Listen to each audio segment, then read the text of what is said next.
Hi, I'm attorney Victoria Alvarez, and this is segment 2 of our video module on budgets. We've covered what a budget is, so the next question is how to make one. In this segment, we're going to explain that by talking about different types of budgets and budgeting tools. But first, because we're attorneys, we always have that legal disclaimer. Please be sure to read that disclaimer in full, but to summarize, these materials and any forms referenced are intended for educational and informational purposes only.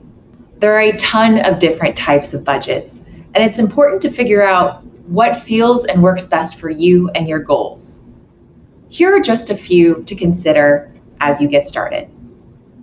The traditional method of budgeting involves listing your income, then listing your monthly or weekly expenses, and then looking at the difference.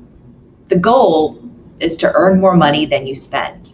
You can then set goals for how you want to spend your money, such as deciding to spend more or less on different categories, including groceries, gas, entertainment, or shopping, to better fit your lifestyle. This is a more detail-oriented method that gives you a big picture plan for how to spend your money. Another method is the pay yourself first method. This is more of a reverse budgeting strategy that lets you build your budgeting plan around your savings goals for future expenses, rather than focusing on monthly fixed and variable expenses. You're essentially paying your future self first by paying for long-term needs.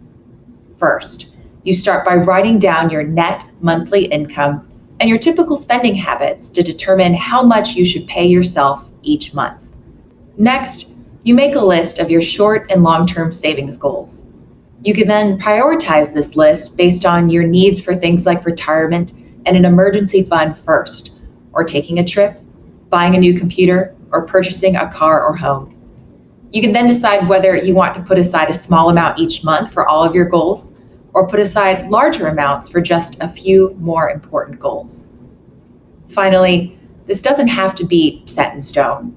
You can adjust the amounts you contribute each month based on changing goals, needs, income, or other factors. This method is much more low maintenance than other methods because it's less detailed and doesn't require categorization of every expense. A third method is cash envelope budgeting. This method is more visual, and because of that, it helps keep you on track and might even encourage less spending overall. Under this system, you put your cash into different envelopes for different budget categories based on your needs and lifestyle. These categories should be limited to your variable expenses because you'll continue to pay your fixed expenses like car payments, rent, or utilities as you normally would.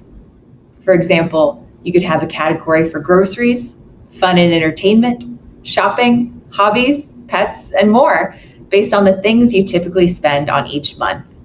To decide how much to put into each budget, look at your typical monthly expenses and then set spending goals for each category.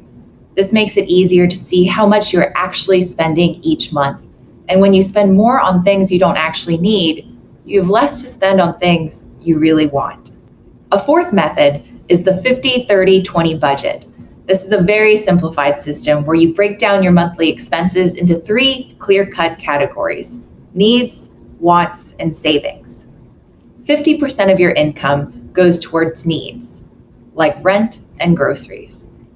30% goes towards things you want, like a new pair of shoes, makeup, or Starbucks coffee in the morning. And 20% goes to your savings. However, be careful when you're deciding what's a need and what's a want. For example, while you might need coffee in the morning, coffee from Starbucks is a want. And while you need groceries, 2 different kinds of ice cream for dessert are probably more of a want. This doesn't mean you can't buy the things you want. It just means that you need to prioritize the things that you really want, because you also have to spend money on the things you need. And again, those percentages don't have to be set in stone. If you find yourself earning more money or realizing you don't need to spend quite as much as you thought you did, you can increase the amount you're putting towards savings. This is just meant to be a starting point that you can customize depending on your lifestyle. A final system is zero-based budgeting. For this method, you can make use of everything you earn. This is a much more detailed approach, but the main benefit is you get to decide where each dollar you earn is spent. First, you look at all of your monthly income. Next, you list and track all of your expenses over a few months. Then you categorize your expenses, identifying those that are priorities and setting savings goals. You can follow the 50-30-20 rule for setting these savings goals or customize. You then allocate money for each category until you zero out, or when there's nothing left of your income to spend. These budget methods all have pros and cons, and one might be better suited to your lifestyle, goals, and needs than another. So if one doesn't work for you, don't give up. Try different systems until you find one you like. Here are examples of what different budgets might look like.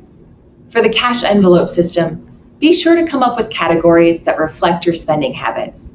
This includes things like whether you have kids or pets, the types of activities you enjoy in your spare time, and any other place you might find yourself spending your money. For the 50-30-20 budget, you will again prioritize your spending, but here there will just be 3 categories: needs, wants, and savings. Then, under each category, add in your expenses to make sure you're staying on track to hit your spending goals.